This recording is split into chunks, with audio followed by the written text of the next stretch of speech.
Hello, my friends. It's Margot, and happy Monday to all of you.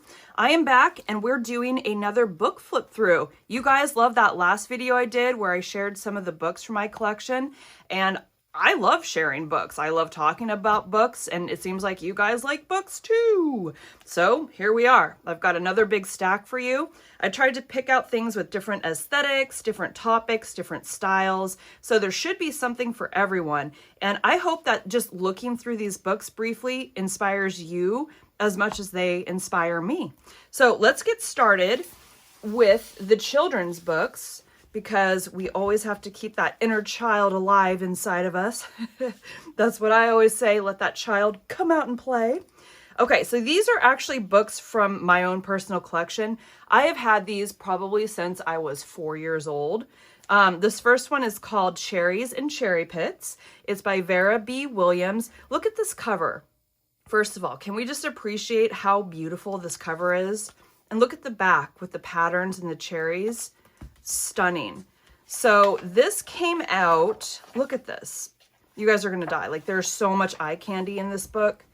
This came out in 1986, and I wanted to share this book with you for a couple reasons. One, the use of just that fluid watercolor, like how she just allows the colors to blend and bleed to create these beautiful effects. And secondly, these borders. And I'm wondering if this has like actually influenced my style today, where I have to put borders on everything. But this book is, not only is it fun to read, like I'm actually going to have to sit down and read this again tonight, but just the fact that this is almost like dopamine journaling with all the colors, all the patterns, all the different textures. Like she used watercolor in that last one. This, you can tell she used marker, and she didn't even care that you can see kind of like the lines and where the marker nib overlapped. It actually works out well with the illustrations. So yeah, I mean, look at this. Talk about a variety of styles that this artist had. Absolutely just breathtaking. And like little patterns, just looking through this, like stars, you can get all kinds of ideas of things that you can add to your journals, because I mean, anyone can do this. Little triangles and little dots in the center. It's very similar to what I do. Like, oh, this is so beautiful. You know, look at the background, the school paper, this lined yellow paper, and then almost like little doodle sketches on top. I mean, yeah, I could look through this all day, but I'm not going to flip through all of the pages just out of respect for the author and the artist. So if you are interested in seeing more, definitely check out Cherries and the Cherry Pits. Like I said, this is an older book, but you could probably find one on eBay. I don't know if this is actually still in print or not, but you probably could find this on eBay or maybe at your local used bookstore. The next one is another favorite of mine. Oh, this brought back memories. This is Eric Carlisle, and he's pretty well known. That name probably rings a bell to you. And this book is called A House for Hermit Crab. And I had hermit crabs growing up, by the way, quite a few. I love little critters. But I wanted to mention this book. And this is from, well, I got this in 1988 as a gift, but I wanted to mention this book because I think the style is so interesting, because it's almost like collage. In fact, I think that's what he did. He was like a collage artist, but the fact that he's combined this kind of cutout style with paint splatters and markers, and you can tell here it looks like pastel, maybe oil or chalk pastel. It's just so inspiring to get ideas on things that we can put in our journal backgrounds. Like, you can do this easily. The papers that we use and the, what's the word I'm looking for? Oh, we're calling it plastic fabric. The plastic fabric that I do, you could cut those out into kind of funky shapes like this and make grass and do an underwater scene, or even just like a forest scene with like flowers and whatnot, little sea anemones. This looks like watercolor here to get that texture. And then it looks like he went over this design with either, yeah, pastel or almost crayon. Like, it's got that kind of texture to it. But yeah, this is just so inspiring to see different patterns. Look at this, like there's little doodles of circles in here. We actually just did this on some of our plastic fabric. And then paint splatters, like you could just take a piece of just really any paper or junk mail or something you have lying around the house, take a paintbrush with some paint or watercolor and make splatters all over it, and then cut it out and use it as various backgrounds in your journals. So look at this. Look at the little urchins. Ah, the little snail. Stop it. So yeah, another great book. Probably can find this anywhere. I'm willing to bet that this is still in print because he was a very popular author and artist from the 80s and 90s. All right, so let's move on to more grown-up books, shall we? Now, I did mention this in a previous video, but this book is such a banger, you guys. Like, this is such a good book. I had to mention it again.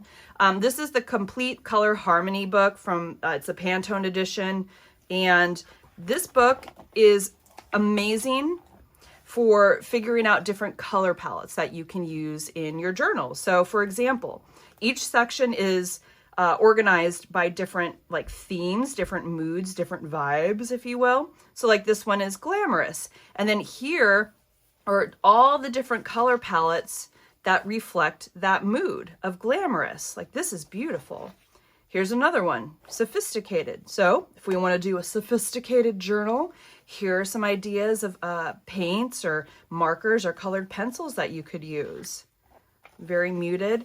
This is, I think I showed this one before. This is the active one.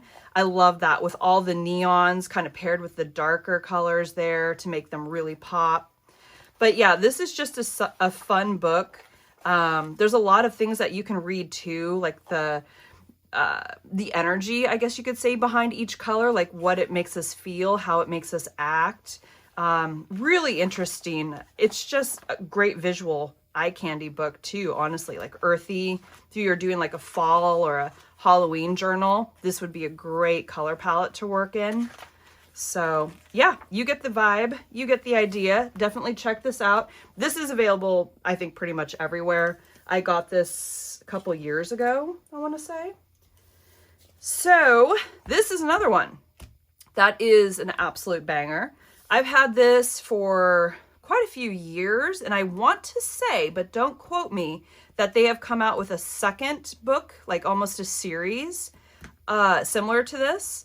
And what it is, it's a book that basically features different artists' journals, like art journals, junk journals. And I know that's completely up our alley. So this is called A World of Artist Journal Pages. And basically what it is, like this could almost be a coffee table book, honestly, is just a flip through of various artists' journals. And it's just so fascinating to see other people's styles, how they use ephemera, how some are more simple and plain, and then some are just more like pop with all the color and texture and the illustrations. Look, little butterfly stamps, old photograph. And I mean, there are so many pages in here. Look at this. Look at this. So you could literally just spend hours in this book just devouring it. I love how the spine, like this coil, is incorporated into the design. Like that kind of pairs nicely with this here. Really pretty, kind of rusty and industrial. The use of writing. I really need to work on my writing. I mean, look at this. This is all writing. What an amazing way to journal, to have your writing go in various ways, like different directions. Put some old photos in. That's the nostalgia part that we love to include in our journals. Aw. But yeah, I mean, if you ever just want a book to flip through and relax to, this is it. I mean, look at this owl. Yeah, there's literally so much in here, you guys. Just a stunning book to have in your collection. So again, A World of Artist Journal Pages. Definitely check that out. What do we got next? What do we got next? Okay, so this is one I actually recently picked up at a thrift store. And I love birds. I adore birds. That's, you know, the millennial midlife crisis right now is basically bird watching. And I'm here to say that is true. So I picked this up. It's called Garden Birds, How to Attract Birds in Your Garden. And I wanted this not only because I want to attract birds in my garden, but it's a great reference book to not only learn about all the different birds, especially the ones in your area, but the illustrations really show you like the direction of the feathers, how the eyes look in comparison to like, you know, the size of their head and their ears. And sometimes like I struggle with doing feathers, especially when I'm doing more of my detailed illustrations. So it's just really helpful to kind of see like here, like you can see the little hummingbird fur feathers. They go back like this in the front, but then toward the back of the hummingbird, it kind of curves down towards them. So just things like that, just to get an idea of the anatomy of a bird, all the different birds. And it's just fun to look at birds because who doesn't love a good bird? But yeah, I wanted to share this with you guys. This would be another fun one to read, especially in the spring. I think we've got these. Yep. Yeah, I'm over here. So we've got a lot of these right now. Actually, I can see one right out there. So yeah, pick this one up, Garden Birds. Pretty fun reference book. And then this is a fun book if you are into like mandalas and symmetry and sacred geometry. This is Ernst Haeckel. Let me know. I'm terrible with names. You guys already know that. He's a very famous artist. Let's just say that. And this book is called Art Forms in Nature. Now, these are insane. Like all these are absolutely insane to me. Basically what he's done is created all of these illustrations of various forms of nature, of plants, of shells, of like jellyfish, seed pods. And it's just, it's almost giving MC Escher a little bit, like this is kind of looking like that to me. And I need to do more research actually on the illustrator, on the artist. I did a long time ago, but it's completely slipped my mind, to be honest. But yeah, like mushrooms. It's almost got like a sci-fi feel to it. Bugs, I'll skip past that because that might freak some people out. Oh, there's another bug page. But yeah, I mean, just the use of color with these muted shades and how they all work together with, look, this like beautiful maroon paired with the deep green and then this dusty brown. Total eye candy book. Just something to sit and flip through. Look at these. Look at these lizards. Look at that lizard. He's so silly. This is total like sacred geometry to me. I actually used to do a lot of mandalas to relax too when I first started getting back into drawing. It's just such a fun thing to do, to turn your brain off and just doodle and draw. This is crazy. This almost looks like a chandelier to me, even though I know it's not, but that's really cool. So yeah, definitely another good eye candy book. Definitely check that one out. And last but not least, I completely impulse bought this book on eBay, I believe. And it's called The Cabinet of Natural Curiosities. And this is like another collection of vintage illustrations, like vintage reference drawings. And I'm going to be honest. I'm going to be totally honest with you. Sometimes the faces on the animals, I can't. I can't. Like, have you guys seen the memes of where people will find like these old paintings and it's like of a horse and his eyes are like right next to his mouth and nose? And everyone's like, bro, have you even seen a horse? Like, what? So aside from that, it's very fun to look through and see all the details, all the textures, like how they achieve this texture of the skin of this lizard.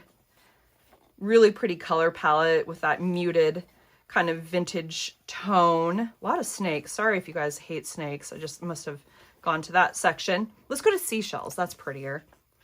But yeah, it's a littler book, but it's a thick book. Like she's chunky. She's chunky. So there's a lot to look at in here. And get ideas for different themes. Like you could do a beach theme. You could do, what is this, mushrooms? Are these mushrooms? Or is this seaweed? Oh, this is coral. Wow, I should know that because we have 9 fish tanks. That's pretty embarrassing. Butterflies. But yeah, just kind of an endless supply of inspiration for you in this book. And I want to say it wasn't that expensive either. I got this used. Most of these books, by the way, are used. I try to do that to be thrifty and sustainable. But yeah, I once again turned back to the snake page. Sorry about that. So Cabinet of Natural Curiosities. Check it out. So that is what I've got for you, my friends. I hope that inspired you to get out and either look at your existing library and flip through those books to get inspired, or I enabled you to go out and buy some books for your collection to get some new books because we love buying books. All right, thanks so much for joining me, you guys. I hope that all is well. I hope you have some time creating today, and I will see you in the next video. Bye.